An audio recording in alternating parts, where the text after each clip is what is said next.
ನಮಸ್ಕಾರ,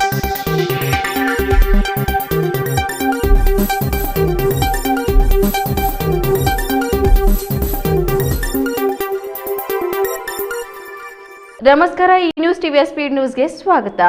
ದೇಶ ಮತ್ತು ರಾಜ್ಯದ ಸಮಗ್ರ ಸುದ್ದಿಗಳು ಹಾಗೂ ಸ್ಥಳೀಯ ವಿದ್ಯಮಾನಗಳ ಪಟಾಪಟ್ ಸುದ್ದಿಗಳು. ಚಿಕ್ಕಬಳ್ಳಾಪುರದಲ್ಲಿ ಬಟ್ಟೆ ಅಂಗಡಿಯಲ್ಲಿ ಆಟವಾಡುತ್ತಿದ್ದ 4 ವರ್ಷದ ಬಾಲಕಿ ಗ್ರಿಲ್ನಿಂದ ಕೆಳಗೆ ಬಿದ್ದು ಗಂಭೀರವಾಗಿ ಗಾಯಗೊಂಡಿದ್ದಾಳೆ. ಚಿಕ್ಕಬಳ್ಳಾಪುರ ನಗರದ ಪಿಳ್ಳಪ್ಪ ಕಾಂಪ್ಲೆಕ್ಸ್ನಲ್ಲಿರುವ ಬಟ್ಟೆ ಅಂಗಡಿಯಲ್ಲಿ ದುರ್ಘಟನೆಯೊಂದು ಸಂಭವಿಸಿದೆ. ಆಟವಾಡುತ್ತಾ ಗ್ರಿಲ್ ಹತ್ತಿದ 4 ವರ್ಷದ ಮಗು ಆಯತಪ್ಪಿ ಕೆಳಗೆ ಬಿದ್ದಿದ್ದು ಸ್ಥಿತಿ ಗಂಭೀರವಾಗಿದೆ. ಚಿಕ್ಕಬಳ್ಳಾಪುರ ತಾಲೂಕಿನ ಗೊಲ್ಲರದೊಡ್ಡಿ ಗ್ರಾಮದ ನಾರಾಯಣಸ್ವಾಮಿ ಮಧು ದಂಪತಿಯ ಪುತ್ರಿ ಗಗನ ಸಿಂಧು ಪೋಷಕರೊಂದಿಗೆ ಬಟ್ಟೆ ಖರೀದಿಸಲು ಅಂಗಡಿಗೆ ಬಂದಿದ್ದ ವೇಳೆ ಈ ಘಟನೆ ನಡೆದಿದೆ. ಉಡುಪಿ ಜಿಲ್ಲೆಯ ಕಪ್ಪಾಡಿ ಅರೇಗುಂಡಿ ಗ್ರಾಮಸ್ಥರು 15 ವರ್ಷಗಳಿಂದ ಶಿಥಿಲಗೊಂಡ ಕಾಲು ಸಂಕದಲ್ಲಿ ಜೀವನದ ಹಂಗು ತೊರೆದು ಸಂಚರಿಸುತ್ತಿದ್ದು ಶಾಶ್ವತ ಸೇತುವೆಗೆ ಒತ್ತಾಯಿಸಿದ್ದಾರೆ.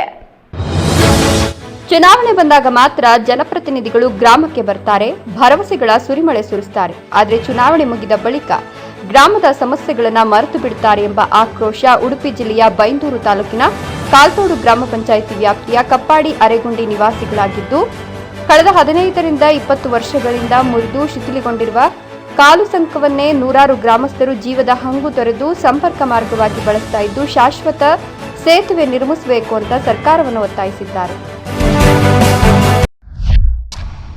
ಕಲಬುರಗಿ ಕೇಂದ್ರ ಕಾರಾಗೃಹದ ಗೋಡೆ ಹಾರಿ 3 ಶಿಕ್ಷಿತ ಕೈದಿಗಳು ಪರಾರಿಯಾಗಿದ್ದು ಪೊಲೀಸರು ಶೋಧ ಕಾರ್ಯಾಚರಣೆ ಆರಂಭಿಸಿದ್ದಾರೆ.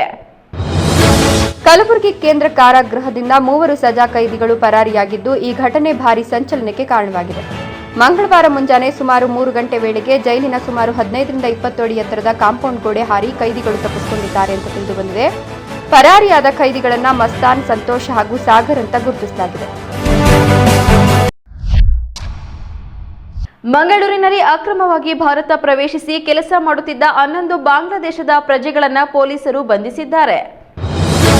ದಕ್ಷಿಣ ಕನ್ನಡ ಜಿಲ್ಲೆಯ ಮಂಗಳೂರು ನಗರದ ಉರ್ವಾ ಪೊಲೀಸ್ ಠಾಣೆ ವ್ಯಾಪ್ತಿಯ ಕಟ್ಟಡ ನಿರ್ಮಾಣ ಕಾಮಗಾರಿ ಸ್ಥಳದಲ್ಲಿ ಅಕ್ರಮವಾಗಿ ಭಾರತ ಪ್ರವೇಶಿಸಿ ಕೆಲಸ ಮಾಡುತ್ತಿದ್ದ 11 ಮಂದಿ ಬಾಂಗ್ಲಾದೇಶದ ಪ್ರಜೆಗಳನ್ನು ಪೊಲೀಸರು ಬಂಧಿಸಿದ್ದಾರೆ. ಇವರಲ್ಲಿ 4 ಅಪ್ರಾಪ್ತರು ಸೇರಿದ್ದಾರೆ. ಖಚಿತ ಮಾಹಿತಿಯ ಮೇರೆಗೆ ಪೊಲೀಸರು ದಾಳಿ ನಡೆಸಿದಾಗ ಅಕ್ರಮ ಬಾಂಗ್ಲಾ ವಲಸಿಗರು ಪತ್ತೆಯಾಗಿದ್ದಾರೆ. ಇದರೊಂದಿಗೆ ಕಳೆದ ಕೆಲವು ದಿನಗಳಲ್ಲಿ ಮಂಗಳೂರಿನಲ್ಲಿ ಪತ್ತೆಯಾದ ಅಕ್ರಮ ಬಾಂಗ್ಲಾ ವಲಸಿಗರ ಸಂಖ್ಯೆ 17ಕ್ಕೆ ಏರಿಕೆಯಾದಂತಾಗಿದೆ. ಸಕಲೇಶಪುರದ ಬೆಟ್ಟದ ಭೈರವೇಶ್ವರ ದೇವಾಲಯದಲ್ಲಿ ಪ್ರವಾಸಿಗರ ಅಸಭ್ಯ ವರ್ತನೆಗೆ ಕಡಿವಾಣ ಹಾಕಲು ಕಠಿಣ ನಿಯಮ ಜಾರಿಗೆ ತೀರ್ಮಾನಿಸಲಾಗಿದೆ. ಪಶ್ಚಿಮ ಘಟ್ಟದ ತಪ್ಪಲಿನಲ್ಲಿರುವ ಪ್ರಸಿದ್ಧ ಧಾರ್ಮಿಕ ಕ್ಷೇತ್ರ ಹಾಗೂ ಸಹಸ್ರಾರು ಕುಟುಂಬಗಳ ಆರಾಧ್ಯ ದೈವವಾಗಿರುವ ಸಕಲೇಶಪುರ ತಾಲೂಕಿನ ಬೆಟ್ಟದ ಭೈರವೇಶ್ವರ ದೇವಾಲಯದಲ್ಲಿ ಪ್ರವಾಸಿಗರ ಮೋಜು ಮಸ್ತಿ ಮತ್ತು ಹುಚ್ಚಾಟ ಮಿತಿ ಮೀರಿದ್ದು ಸ್ಥಳೀಯರ ತೀವ್ರ ಆಕ್ರೋಶಕ್ಕೆ ಕಾರಣವಾಗಿದೆ. ಶ್ರದ್ಧಾ ಭಕ್ತಿಯ ತಾಣದಲ್ಲಿ ಪ್ರವಾಸಿಗರು ಡಿಜೆ ಹಾಡುಗಳಿಗೆ ಕುಣಿದು ರೀಲ್ಸ್ ಮಾಡುತ್ತಾ ಧಾರ್ಮಿಕ ಭಾವನೆಗಳಿಗೆ ಧಕ್ಕೆ ತರುತ್ತಿರುವ ಹಿನ್ನೆಲೆಯಲ್ಲಿ ಕ್ಷೇತ್ರಕ್ಕೆ ಕಠಿಣ ನಿಯಮಗಳನ್ನು ಜಾರಿಗೊಳಿಸಲು ಅಧಿಕಾರಿಗಳು ಹಾಗೂ ಶಾಸಕರ ನೇತೃತ್ವದ ಸಭೆಯಲ್ಲಿ ಮಹತ್ವದ ತೀರ್ಮಾನ ಕೈಗೊಳ್ಳಲಾಗಿದೆ. ಬಿಡದಿ ಟೌನ್ಶಿಪ್ ಯೋಜನೆ ವಿರೋಧಿಸಿ ಜಂಟಿ ಅಳತೆ ಕಾರ್ಯಕ್ಕೆ ಬಂದ ಅಧಿಕಾರಿಗಳ ವಿರುದ್ಧ ಗ್ರಾಮಸ್ಥರು ಪ್ರತಿಭಟನೆ ನಡೆಸಿ ವಾಹನಗಳನ್ನು ಜಖಂಗೊಳಿಸಿದ್ದಾರೆ. ಬಿಡದಿ ಟೌನ್ಶಿಪ್ ಯೋಜನೆಗೆ ಈಗಾಗಲೇ ರೈತರಿಂದ ತೀವ್ರ ವಿರೋಧ ವ್ಯಕ್ತವಾಗುತ್ತಿದ್ದು ಪ್ರತಿಭಟನೆಗಳನ್ನು ಮಾಡಲಾಗುತ್ತಿದೆ. ರೈತರ ಈ ತೀವ್ರ ವಿರೋಧದ ನಡುವೆಯೂ ಇಂದು ಜಂಟಿ ಅಳತೆ ಕಾರ್ಯಕ್ಕೆ ಮುಂದಾದ ಅಧಿಕಾರಿಗಳ ವಿರುದ್ಧ ಬೆಂಗಳೂರು ದಕ್ಷಿಣ ಜಿಲ್ಲೆಯ ರಾಮನಗರ ತಾಲೂಕಿನ ಮಂಡಲಹಳ್ಳಿ ಗ್ರಾಮಸ್ಥರು ಸಿಡಿದೆದ್ದಿದ್ದಾರೆ.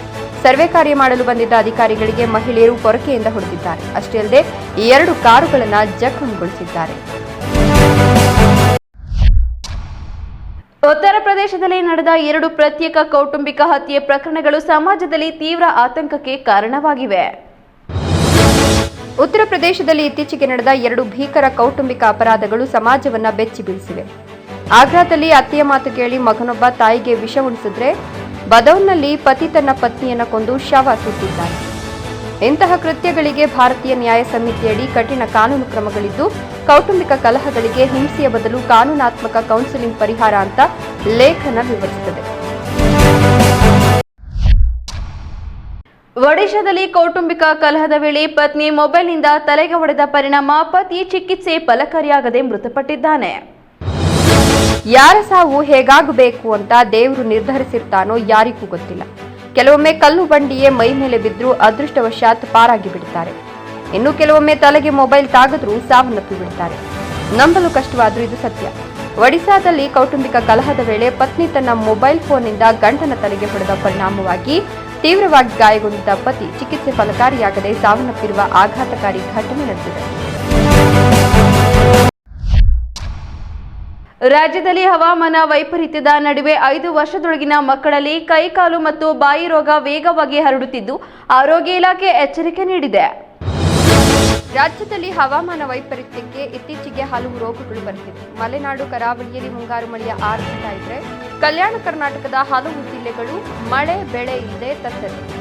ಇದರ ಪರಿಣಾಮವಾಗಿ ಸಾಂಕ್ರಾಮಿಕ ರೋಗಗಳು ಕಾಣಿಸಿಕೊಳ್ತಾ ಇದ್ದು ಪ್ರಮುಖವಾಗಿ 5 ವರ್ಷದೊಳಗಿನ ಮಕ್ಕಳಲ್ಲಿ ತೀವ್ರವಾಗಿ ಹರಡಿರುವ ಕೈಕಾಲು ಮತ್ತು ಬಾಯಿ ರೋಗ ಪಾಲಕರಲ್ಲಿ ಭೀತಿ ಮೂಡಿಸಿದೆ.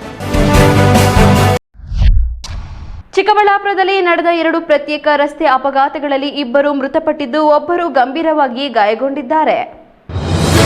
ಚಿಕ್ಕಬಳ್ಳಾಪುರ ಗ್ರಾಮಾಂತರ ಪೊಲೀಸ್ ಠಾಣಾ ವ್ಯಾಪ್ತಿಯಲ್ಲಿ ಭಾನುವಾರ ಮಧ್ಯರಾತ್ರಿ ನಡೆದ 2 ಪ್ರತ್ಯೇಕ ರಸ್ತೆ ಅಪಘಾತಗಳಲ್ಲಿ 2 ಅಮಾಯಕರು ಮೃತಪಟ್ಟಿದ್ದಾರೆ. ಒಂದು ಪ್ರಕರಣದಲ್ಲಿ ತಂದೆ ಸ್ಥಳದಲ್ಲಿ ಸಾವನ್ನಪ್ಪಿದ್ದು ಮಗ ಗಂಭೀರವಾಗಿ ಗಾಯಗೊಂಡು ಆಸ್ಪತ್ರೆಯಲ್ಲಿ ಚಿಕಿತ್ಸೆ ಪಡೆದಿದ್ದಾರೆ.